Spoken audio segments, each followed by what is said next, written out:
जय हिंद। नमस्कार दोस्तों, अगर आप भी एयरफोर्स, नेवी, आर्मी और इंडियन कोस्ट गार्ड में जाना चाहते हैं तो आप सभी का स्वागत है हमारे यूट्यूब चैनल MSR क्लासेस पर।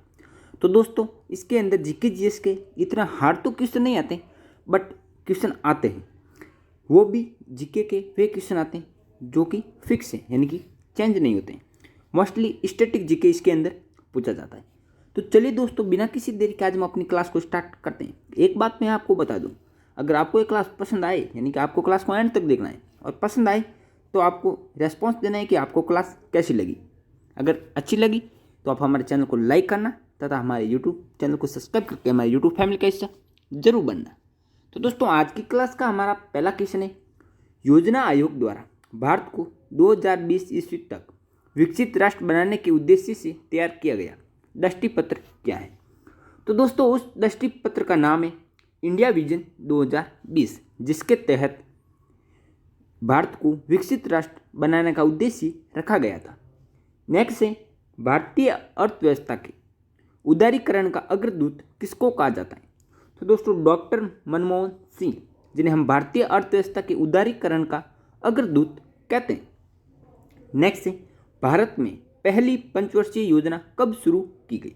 तो दोस्तों, 1 अप्रैल 1951 से भारत में पहली बार पंचवर्षीय योजना की शुरुआत हुई थी।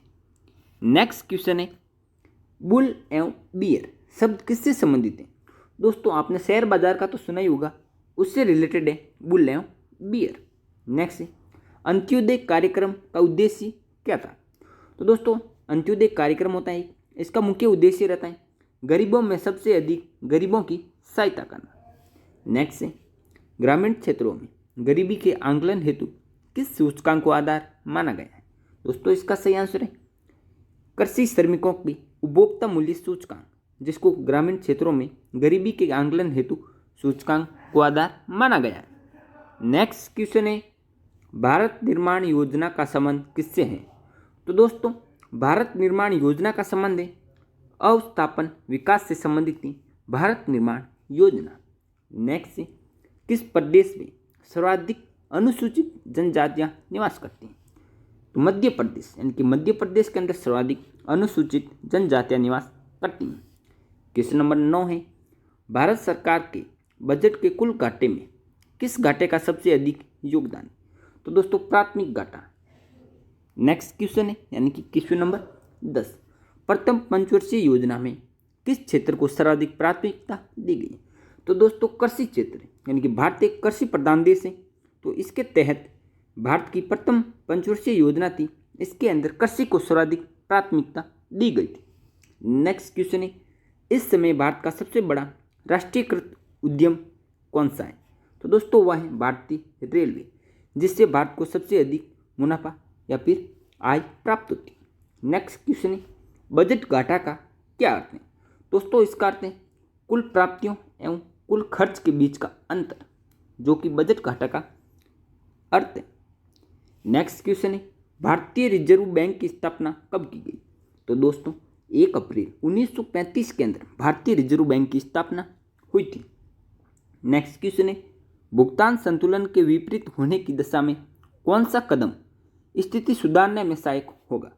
तो दोस्तों, वह कदम है अवमूल्यन, जो कि भुगतान संतुलन के विपरीत होने की दिशा में स्थिति को सुधारने में सहायक होगा। क्वेश्चन नंबर 15 है, भारत की ग्रामीण क्षेत्रों में पाई जाने वाली बेरोजगारी का मुख्य स्वरूप क्या है। तो दोस्तों, वह प्रचिन, यानी कि भारत के ग्रामीण क्षेत्रों में पाई जाने वाली बेरोजगारी का मुख्य स्वरूप है प्रचिन। अगर दोस्तों आपको ये क्लास पसंद आ रही है तो आप इसको लाइक कीजिएगा, शेयर कीजिएगा तथा हमारे यूट्यूब चैनल को सब्सक्राइब करके हमारे यूट्यूब फैमिली का हिस्सा जरूर बनिएगा। नेक्स्ट क्वेश्चन है, भारत में सबसे अधिक कृषि भूमि किस फसल के अंतर्गत है। तो दोस्तों, चावल, यानी कि भारत के अंदर सबसे ज़्यादा बड़े पैमाने पर चावल की खेती की जाती है। नेक्स्ट क्वेश्चन है, भारत की राष्ट्रीय आय में सर्वाधिक योगदान किस क्षेत्र का है।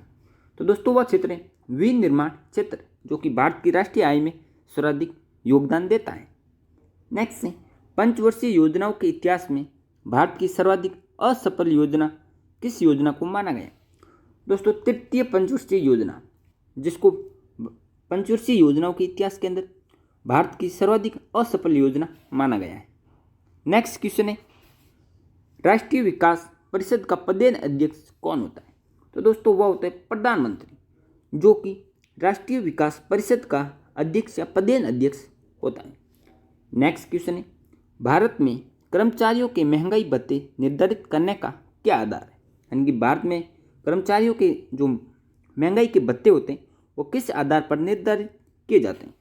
दोस्तों इसका आंसर है उपभोक्ता मूल्य सूचकांक के आधार पर भारत में कर्मचारियों के महंगाई भत्ते को निर्धारित किया जाता है। अगर दोस्तों आपने यहाँ तक क्लास को देखा है तो आप इसको लाइक जरूर कीजिएगा तथा हमारे चैनल को सब्सक्राइब करके हमारी यूट्यूब फैमिली का हिस्सा जरूर बनिएगा। नेक्स्ट क्वेश्चन है, द्वितीय पंचवर्षीय योजना में किस क्षेत्र के विकास पर सर्वाधिक बल दिया गया है? तो दोस्तों उद्योग, यानी कि द्वितीय पंचवर्षीय योजना में उद्योग क्षेत्र के विकास पर सर्वाधिक बल दिया गया है।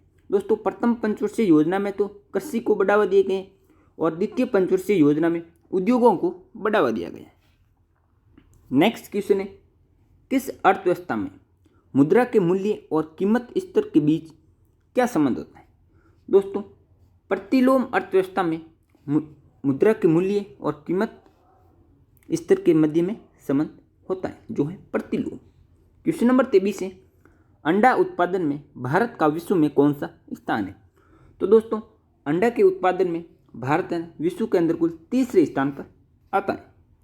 अगला क्वेश्चन है, यानी कि 24 नंबर का, 10वीं पंचवर्षीय योजना के अंतर्गत कितने प्रतिशत वार्षिक विकास दर का लक्ष्य निर्धारित किया गया था? तो दोस्तों 8%, यानी कि 10वीं पंचवर्षीय योजना के अंतर्गत 8% वार्षिक विकास दर का लक्ष्य निर्धारित किया गया था। 25 नंबर का क्वेश्चन है, भारत में प्रचंड बेरोजगारी सामान्यतः दिखाई किस क्षेत्र में दिखाई देती है? तो दोस्तों कृषि के क्षेत्र, यानी कि भारत के अंदर कृषि के क्षेत्र के अंदर प्रचंड बेरोजगारी दिखाई पड़ती है। तो दोस्तों आज की क्लास के अंदर हम कुल 25 क्वेश्चन ही रखे हैं। ये भी हमारी इकोनॉमिक यानी भारतीय अर्थव्यवस्था से संबंधित क्वेश्चन थे। अगर दोस्तों आपको ये क्वेश्चन पसंद आए तो आप हमारी क्लास को लाइक कीजिएगा, शेयर कीजिएगा तथा हमारे चैनल को सब्सक्राइब करके हमारी यूट्यूब फैमिली का हिस्सा जरूर बनेगा। दोस्तों मैं आपको बार बार बोलता हूँ कि हमारी यूट्यूब फैमिली का हिस्सा जरूर बनेगा। इसका मतलब है कि मैं जो भी क्वेश्चन लेके आऊँ वो सबसे पहले आपके पास पहुँचे। और हमारे चैनल का एक ही मोटो रहता है, कम टाइम के अंदर ज़्यादा क्वेश्चन कराना। इसलिए मैं आपको बोलता हूँ कि आप हमारे चैनल को सब्सक्राइब कर लीजिए ताकि जब भी मैं कोई क्लास लेके आऊँ तो सबसे पहले आपके पास पहुँचे। तो देखिए आज की हमने 8 मिनट की क्लास के अंदर कुल 25 क्वेश्चन कर लिए।